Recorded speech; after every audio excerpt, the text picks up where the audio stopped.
Hey! Hey! Can you see me? There we go. There. Perfect. How's it going, YouTube? Soxfan91 here, coming to you with a new video. And this basically is going to be a short video that I'm going to talk to you about starting YouTube. You know, getting yourself into it, making videos, getting yourself out there, and just expressing yourself in a different way that you probably haven't done before. But it's new for me, so I'm going to share it with you because it would probably be the best way to do it. And today I'm just going to show you the in and outs of what you need to do, how to get started, and the process of making videos that you should think about. Now, the way I started it was a friend of mine reached out to me and said, hey, I want to get into YouTube, but I'm not sure exactly what to do. Can you help me out? And I said, sure. It's new to me, it's new to him, so I figured, why not do it together? And I was like stunned because he wasn't one to be doing YouTube. I wouldn't have expected him to, so I was like, sure, why not? And we did a video together. The link will be in the description below, and I figured you guys would like to check that out. I kind of helped him out making an intro video to kind of get himself out there, you know, so people know what his channel is about, and that's what we did. And I also recorded a vlog the same day to kind of reach out and branch out with my channel, you know, do something a little different because I hadn't done vlogs before or anything like that, so I figured why not. And so yeah, today I'm just going to kind of explain to you the process of getting started with YouTube and what you need to do, what the steps you need to have, and everything like that. As far as the camera goes, the microphone, if you want to use a microphone, or like what kind of SD cards to use, computer software, stuff like that. So to start off, I'm using the Canon 60D, and it's a DSLR camera, and I've had it for about 2 years now, and it's done pretty well. But I wouldn't recommend it if you wanted to use it for vlogs or anything, because it unfortunately doesn't have autofocus. And if you've watched some of my videos before, you've known that I've probably complained a few times about that. But for right now, that's fine. I'm not doing too many of the vlogs right now, so it's alright. I like to do just the personal, you know, me to the camera, and it helps me just kind of focus on the editing process and things like that. So if you want a good camera to do vlogs, I would recommend, say, a GoPro does okay, or a Canon G7X, which is a mirrorless camera that uses a sensor but doesn't have, say, the big mirror lenses that you might see with the DSLR cameras. But for me, like I said, I'm using the Canon 60D DSLR, but it doesn't have autofocus. But if you want a bigger camera like a DSLR with autofocus, the best one to start with would be the Canon 70D. And that one is a good camera, but it is a little pricey at about $1,200 just for the body of it. So if you want a good kit lens with it, and it does come with a kit lens, it runs you about $1,400.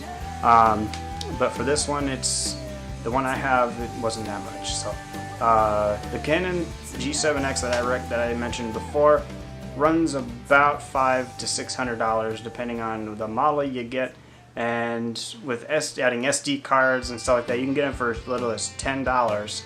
But there's also different ones that you can go with, which I use the SanDisk. It's got like a class 10, does about 90 megabytes per second, so it has a lot of good writing speeds on it, so you get good HD quality coming out of that memory card.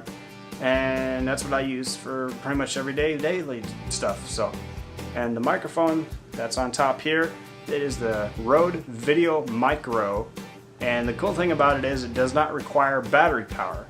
It plugs straight into the camera's mic output, or input, whichever you call it, and it just goes right off the power from the camera. And this, you can hear it now, is what I'm using, and you know, this is the audio quality you can expect from the Rode Video Micro, and it just helps improve the quality of the video. And as far as the audio goes, it does really good. But if you probably notice, if you hear a little hiss, you hear that little hiss sound, that's just because there is no amplifier built into the microphone, so it's trying to overcompensate for the audio quality and stuff that comes from the microphone. Another thing you want to have is a computer. Now you can use from anything from a Windows computer up all the way up to a Mac. Well, I myself use a MacBook Pro. It's a 13-inch Retina display. It does really well.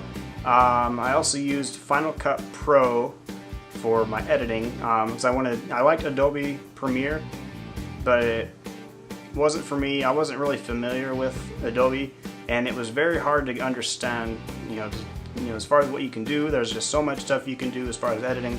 But with Final Cut Pro, it's very self-explanatory. It's very easy to use, and the thing is, it's only for Mac. So if you want to use Final Cut Pro, you'd have to get a Mac, but there's plenty of different options out there for you. And so, yeah, I mean, I really enjoy using it. It's very, like I said, easy to use, and it's really self-explanatory. But the other ones you can use, like I said, is Adobe Premiere, or you can use After Effects to get the more dramatic feel or something like that.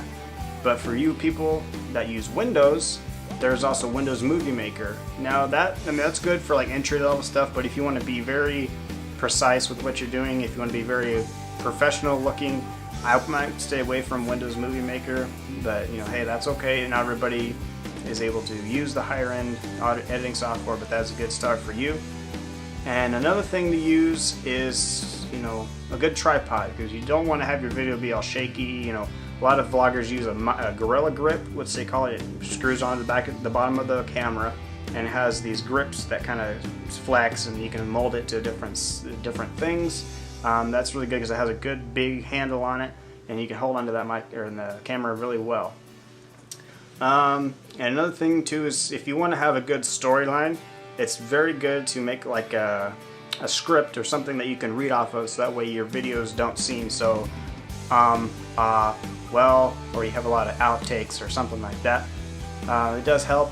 For me, I'm kind of the run and gun. I don't really have any scripts that I use. I just kind of be very spontaneous and just see how things go. But I don't suggest it, but it does work for me. Yeah. And I do appreciate if you guys ask questions. If there's any questions that you have, feel free to put them in the comments section, and I'll be sure to look at those. And if you have any video requests, I do those as well. And all the links for my social medias are in the description box, so you should be able to see those. And I do Facebook, Instagram, Twitter, Google+, and Facebook. And yeah, so that's pretty much it. I hope you guys did enjoy this video. If you liked it, please subscribe for more. And also don't forget to like the video. And if you didn't like it, that's fine. That's your preference.